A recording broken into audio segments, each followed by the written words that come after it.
केहू केहू के समझावत हो, केहू केहू के समझावत हो। और एक लाइन संकेत हो, लाल तनी सा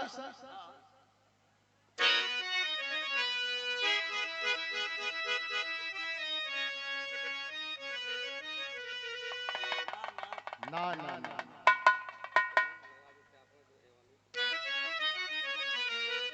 हर रतिया बलमुआ दिहल सगारी।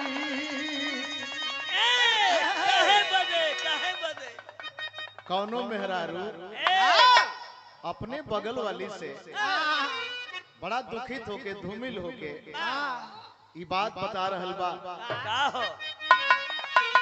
कहलस की बड़ा उदास लगत है, तो अपने उदासी का कारण बतावत है।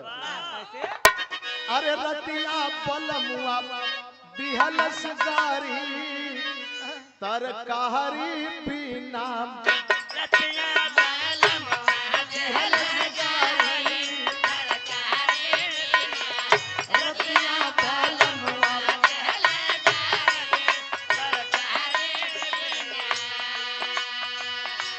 इतना ना गारी गारी दिहल ऊपरा से मारी दिहल।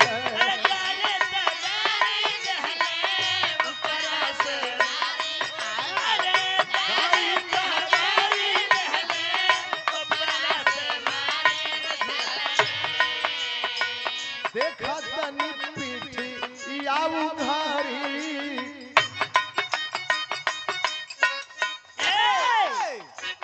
देखा तनी पीठी या उघारी तरकारी बिना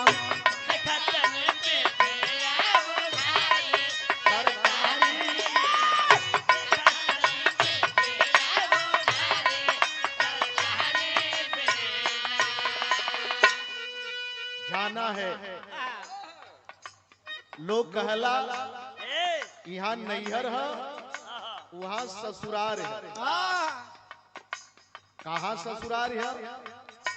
ओकर डगर ओकर रास्ता केहर से है, कब जाए के है ये कुछ पता ना है। लेकिन ये माया के बाजार में ये जीव भ्रमित होकर के अपनी पहचान खो देता है, केवल माया के बाजार में पड़ के। यही तो कह रहा है, अरे छूटी गई है माया का नगरिया,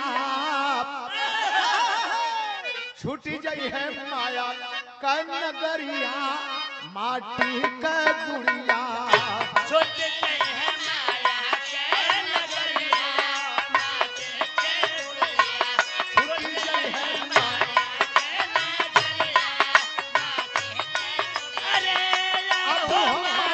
का गुड़िया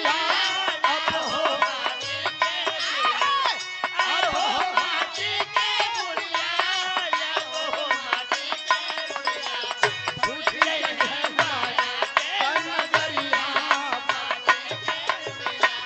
माटी का गुड़िया। यहाँ स्त्रीलिंग क्यों रखा जाता है?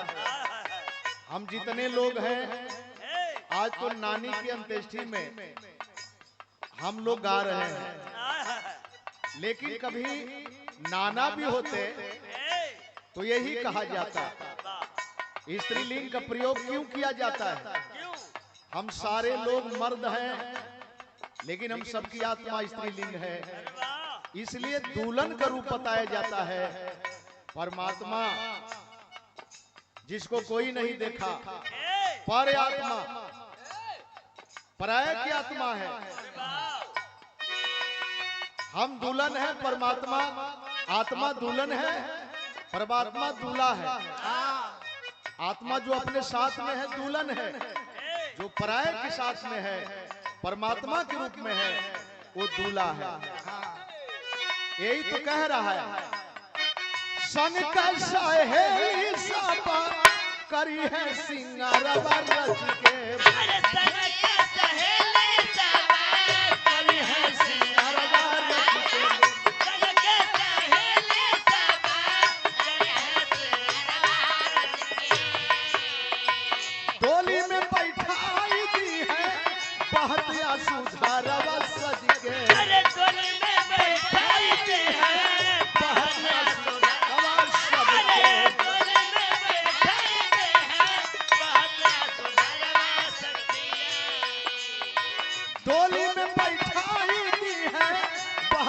सुधरवा सबके डोली में बैठाते हैं बहरिया सुधरवा सबके डोली में बैठाते हैं बहरिया सुधरवा सबके ऊपरा से डाल के चदरिया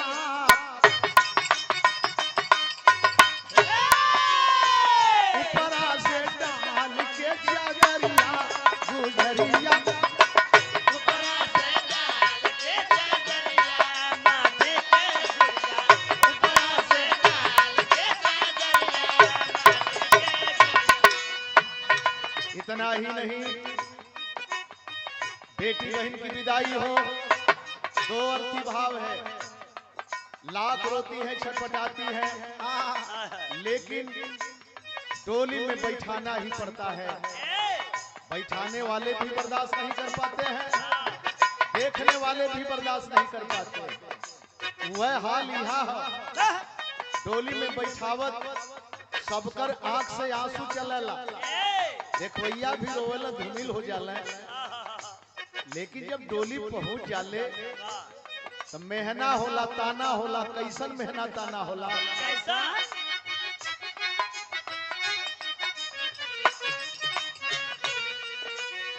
सासू नाना दे तोहके मरी है मेहाना हो, अरे सासू नाना दे तोहके मरी है मेहाना हो। सासू नाना दे तोहके मरी है नैहर में के कर नैहर में के कर ले हलू तू जानवा हो। अरे नैहर में के नैहर में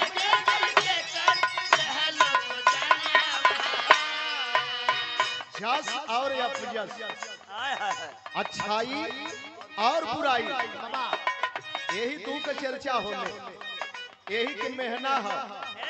फलाने बड़ा बढ़िया रहला, फलानी बड़ा बढ़िया रहला, फलानी ना अच्छा कर्म कैली, एक खटिया पर से दो खटिया पर कैली। ये है नरक, अच्छाई ही स्वर्ग है। किसी ने देखा नहीं है, जन्नत भी यही है, दोजख भी यही है, नरक भी यही है, स्वर्ग भी यही है। सासू नाना दे तोहके मरी है मेहाना हो, अरे सासू नाना दे तोहके मरी है सासू नाना दे तोहके मरी है नैहर में के करके कर, नैहर में के करके कर ले हर तू जानवा हो। अरे नैहर में के करके कर ले हल तू नैहर में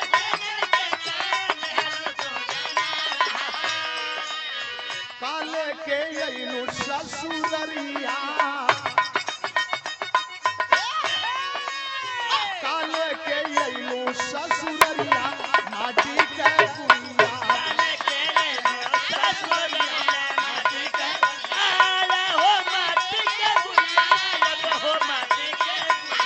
आई हो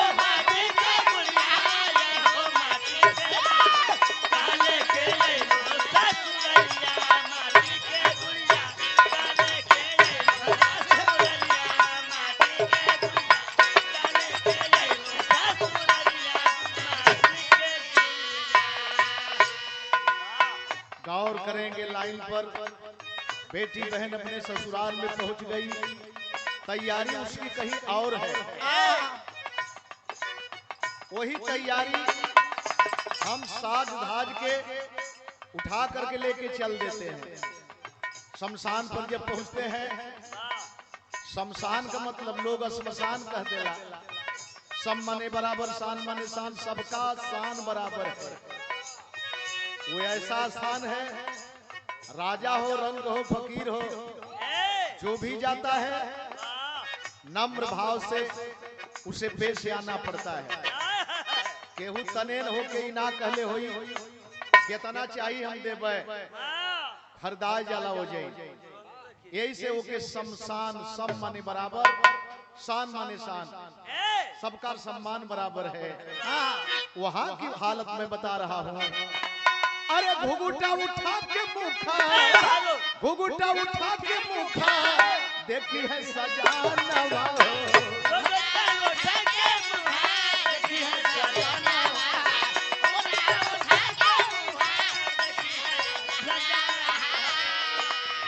गन गन से जिया पर, गन गन से जिया पर काटी बदानवा हो, काटी बदानवा हो, गन गन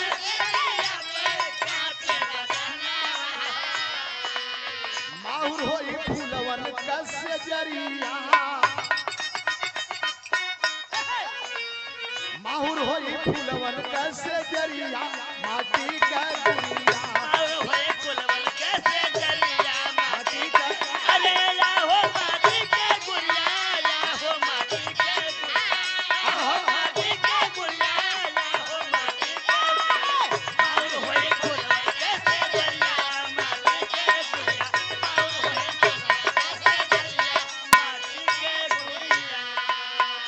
इतने ना हो भैया, तनिका भर में मटिया मेट हो जाला, चाहे सगुण में देख ले चाहे निर्गुण में देख ले,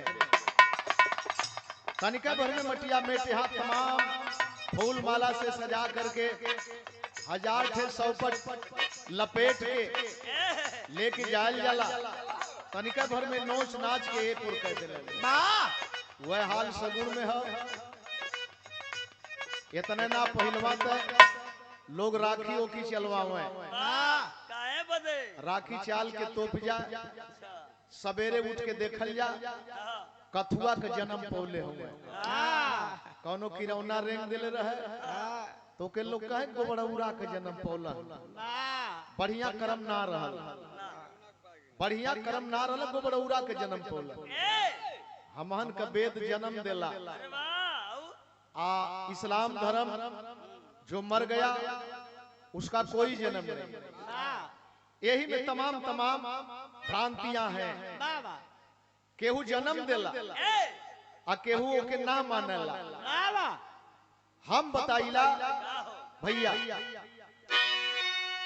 हरे पगिया पगिया दुई रूपवा देखाला, एक फूल खिल एक फूल मुरझाला, फूल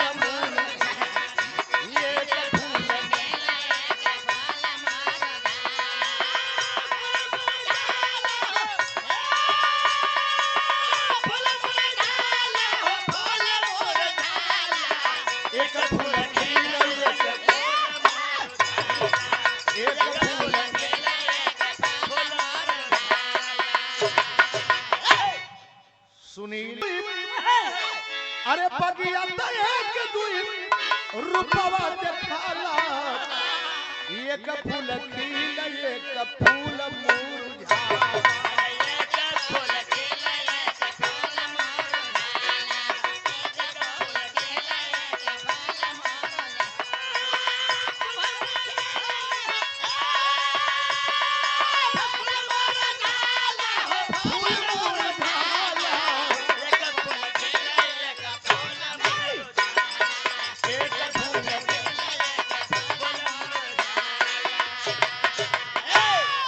बचपन जवानी बीती आवले बुढ़ैया, यही जन ये तीनों पन खत्म हो जाला, बचपन जवानी बुढ़ापा, अब बचपन जवानी बीते आवले बुढ़ैया, पनिया में डूब जाल कागजे कन्हैया,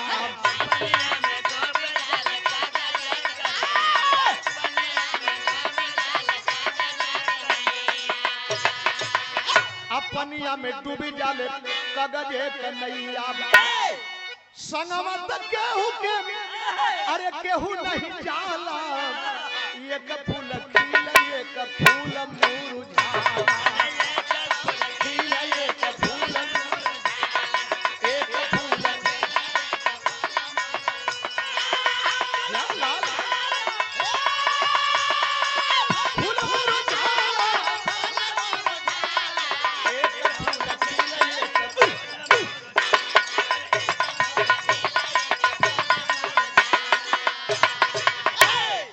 इतना ना एक समय ऐसा रहल लोग बैतरणी पार करावे, बैतरणी नदी के पार करावे, और वो के पार करावे बदे का करा बहुत बढ़िया साधन सवारी यही से बनावल जा।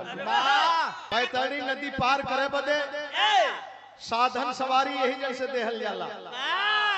ऊ कवन पहलवा साधन दिया एक ठे गैया बछिया का दान, गौदान ओमई कौनो दूसर साधन ना चलेला, यही का पोंछ पकड़ी है यह पार कर दे, वो साधन यही जन रह जाला।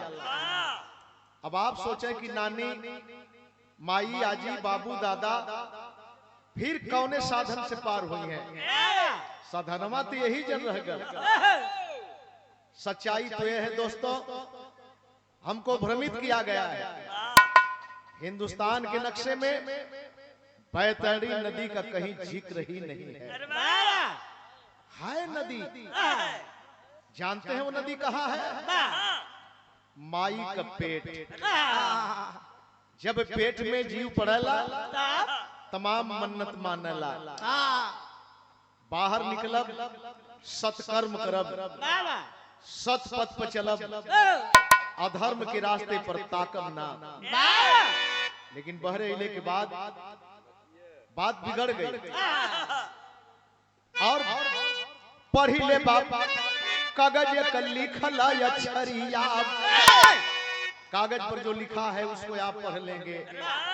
पढ़ी ले बाप कागज पर लिखल अक्षरिया, तनवा का रंग पढ़बा गोर हो कि करिया।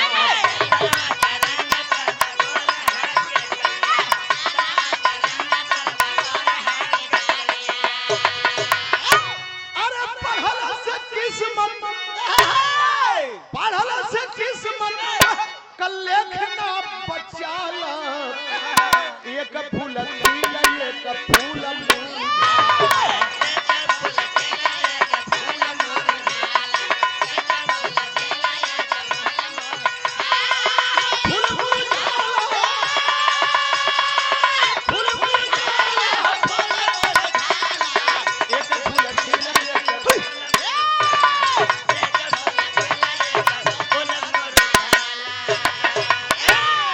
अजीब हालात है।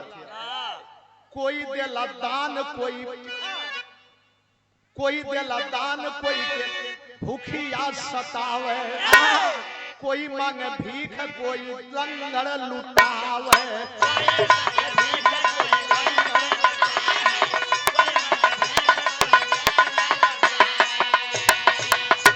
अजब किस्मत, अजब किस्मत का खेली दिखाला, एक फूल खिला एक फूल मुरझाला।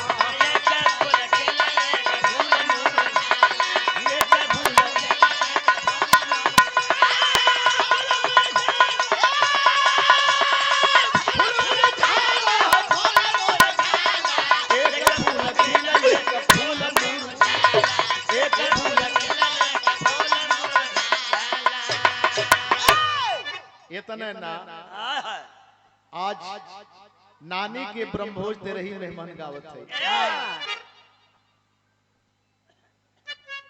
अरे माई रे दुलरुआ कि माई रे दुलरुआ, दुनिया में सबसे बड़ी माई रे दुलरुआ।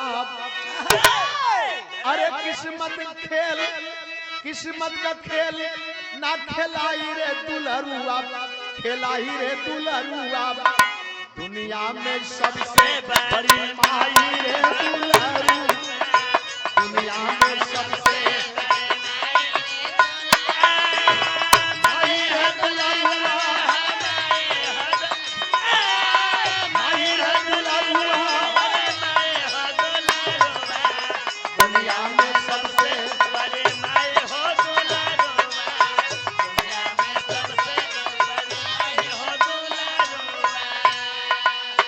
बनी के दुल्हनिया जब आईली भवनावा, बनी के दुल्हनिया जब आईली भवनावा, बनी के दुल्हनिया जब आईली भवनावा, जब आईली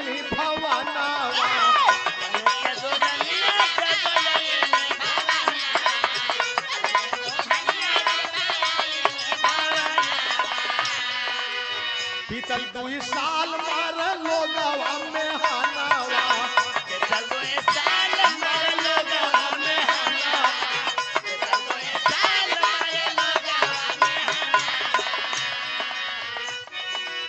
दू बड़ी साल भर बीते बीते में अगल बगल से ताना मेहना होकर लगल और इस संतान के लिए माँ क्या नहीं करती है।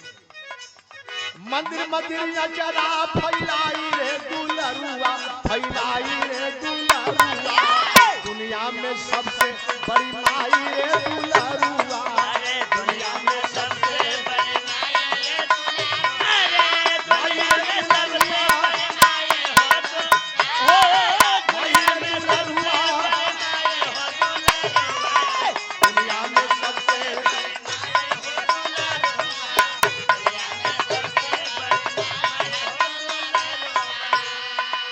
इतना ही नहीं लाख पीड़ा सही के माई देवली जनमावा सह के माई देवली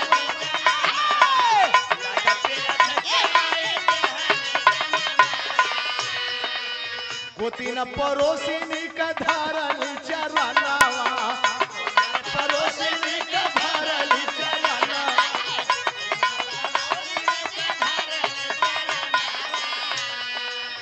दूधवा का कर्जा ना भुलाई रे दुलरुआ दूधवा का कर्जा ना ओराई रे दुलरुआ दुनिया में सबसे बड़ी माई रे दुलरुआ दुनिया में सबसे बड़ी दुनिया में सबसे बड़ी माई हो दुनिया में सबसे बड़ी माई दुनिया में सबसे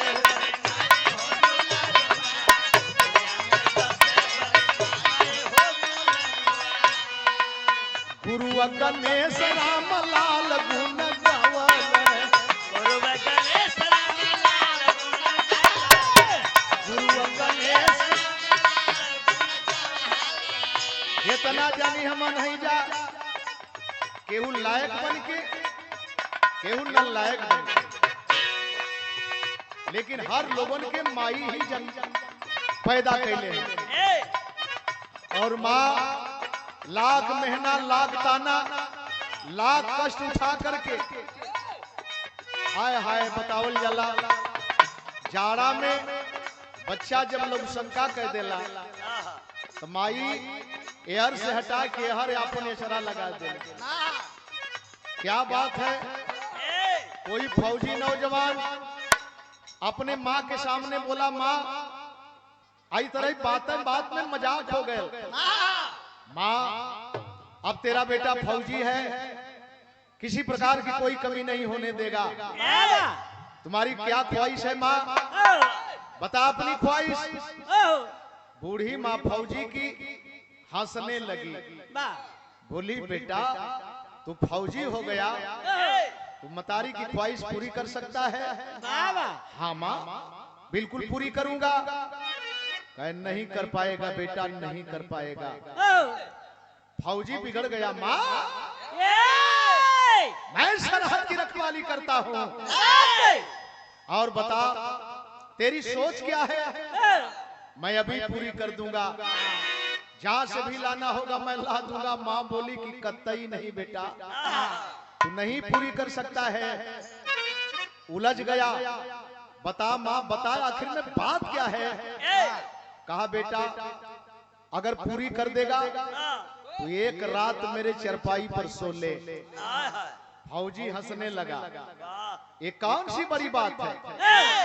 माँ की चरपाई पर बेटा अगर सो लेता है तो कौन सी बड़ी बात है। कल सो तो पहले बेटा। फौजी अपने माँ की चरपाई पर बूढ़ी माँ की चरपाई पर सोया। मतारी नीचवा लोटा गिलास और पानी रख ले रहा।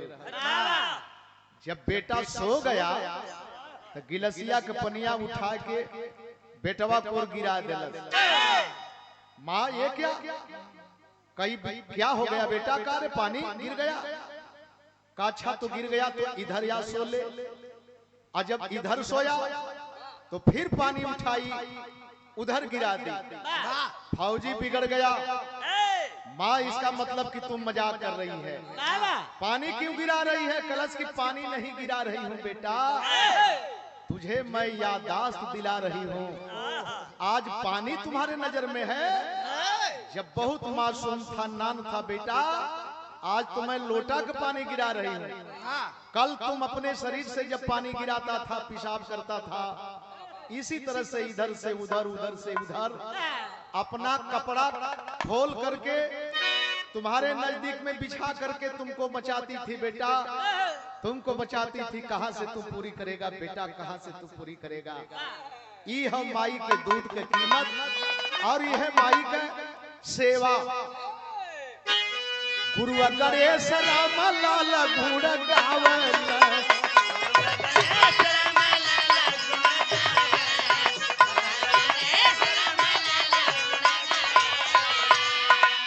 चंद्रिका विमाला के सब समान भावन, चंद्रिका विमाला लाल नंद लाल के भुलाइए दुलरुआ, नंद लाल रवि के भुलाइए दुलरुआ, दुनिया में सबसे बड़ी माई है दुलरुआ।